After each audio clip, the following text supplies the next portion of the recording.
Hey everyone, we're back with another episode of How to Get My Job.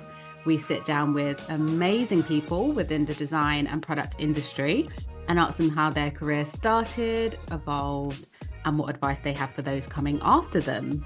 Joining us today is Ric Gravina, a product design leader turned career coach who's worked for companies like Gymshark. Hey Ric, how you doing? Hey, hey Danielle, yeah, good, thank you. How are you? Yeah, Good to be here. I'm really, really good. I'm excited to talk to you today. So, Sure, yeah, let's jump into it with the first let's do it. question. How did you get your first job in product design? For me, it did take a little while. I actually did quite a few internships, and back then, like they were unpaid, or you was getting maybe like 50 quid, which it barely kept the lights on, and it was very much super noodles for tea. But I did that for sort of around 6 months, really. And then, luckily enough, actually, one of the alumni from my university actually posted a tweet just saying that they was looking for a junior digital designer because back at the time, product design was pretty much a digital designer role.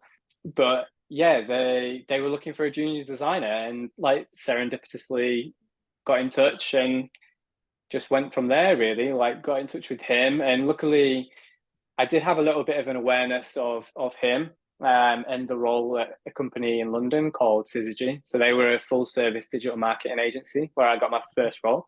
It was it was very much a case of just looking for a place where they was willing to take me on with probably little to no digital experience.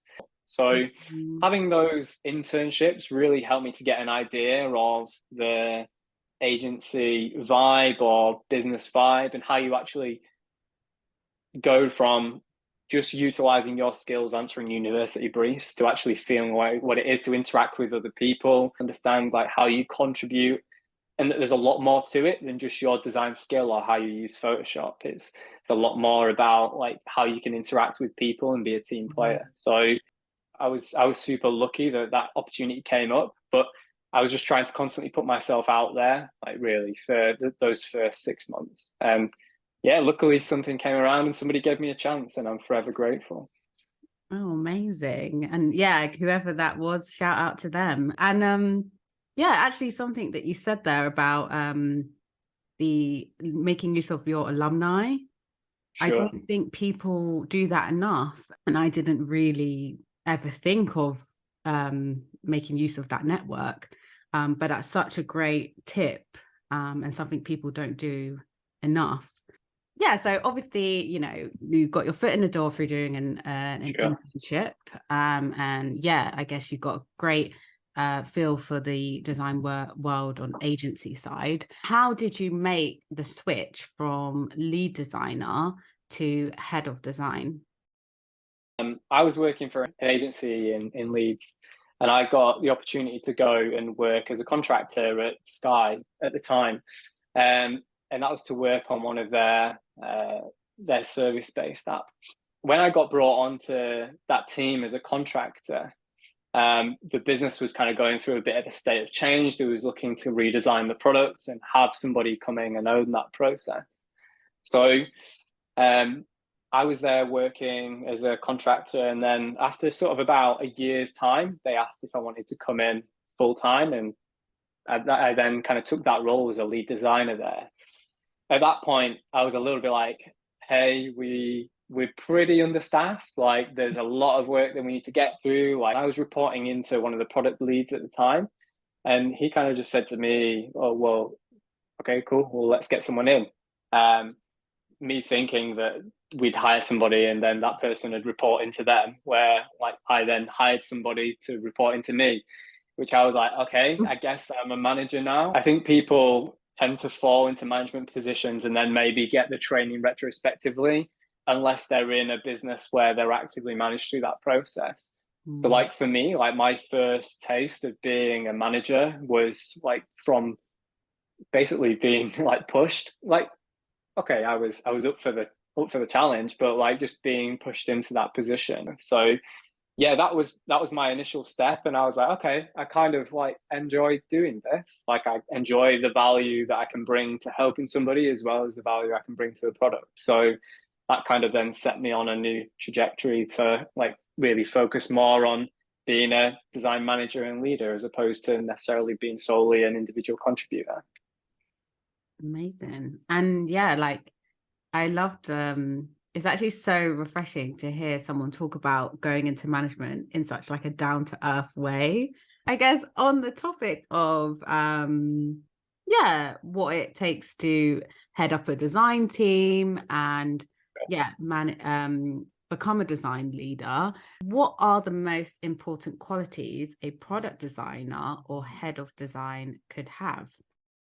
I mean, like from a product designer perspective, like if I'm looking to hire somebody to come and work with me and work with my team, like attitude over skill set all day long. Like somebody to come in and have the right attitude and passion for wanting to make a change to the business. I want to feel like I can work with this person. And like that doesn't necessarily mean that you need to hire people who are like you, because I think if you just look to hire people like you, then you won't create like a team that creates friction. And when there's friction, you create sparks, and that's when you create the best work. For me, like it doesn't matter like what people's, I guess, approach is, as long as they're showing that passion and that energy. From a head of design point of view, like if you can be that servant leader who can inspire trust in people so people can really buy into you, what you're thinking, for me, like that's always going to be a winner, because there people will buy into your approach, and then people will see that when you have something serious or some feedback to give them that's about driving the product forward, or something about like driving their own personal skill set forward, it's always coming from the best place. So it's never coming from a place of attack. Like it's always coming from a place of like, okay, there's a level of trust here. Like I'm here to help improve you, and like let's kind of be in this together. So yeah, like two slightly different perspectives for both roles, but both based around like character and energy. And that doesn't mean that like if you're more introverted as a head of design, like that's not the right position for you. That's what works for me, and I think like that's kind of the way that I present myself and bring myself to work. So yeah, that's the way that I would see that works.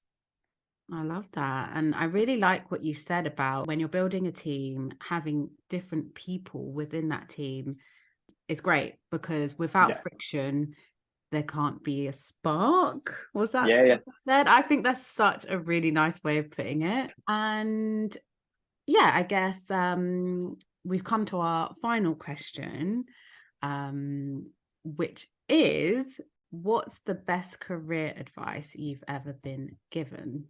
The one that always sticks out to me was when I was working at Sky, and it was my boss's boss at the time, James Stevens, shout out.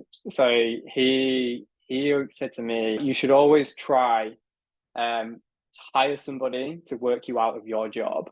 So thinking about like being, this is when I was in the transitional phase of being a new manager, and like transition into that role of IC to manager. And like, I think one of the biggest challenges that new managers find is that when they're in their role, they try to be like the collective brain of the team. So like they want to make sure that they have the same amount of knowledge of everybody in their team, rather than hiring people who are experts to do better than them, or just somebody who's better than you at design. Like that's only going to make you look good because like you have somebody in your team. Like I think as soon as you start to think of that as a problem, and somebody who, and you start to kind of let it kind of get to your ego, like then that's when that's when you start to get into micromanagement. That's when you start to get into like coaching people in the wrong way. So like what I really really liked about that quote is like, if you're actively trying to work to hire people and train people to work them out, work you out of a job, then like you're only going to create the best people. You're only going to create the best team. And naturally, like, it gives you the opportunity to think and look upwards and try and create opportunities for yourself. I love that. I'm literally just sitting there like, wow, this is really like great advice. And it's making me also think about my management style. But yeah, I think that's such a great mindset to have. But yeah, Rick, thank you so much for being a guest Thank you. on the podcast. I've actually loved this conversation, and I feel like you've given us so many great bits of advice. So yeah, until next time. Thanks, Danielle. Appreciate it. Take care.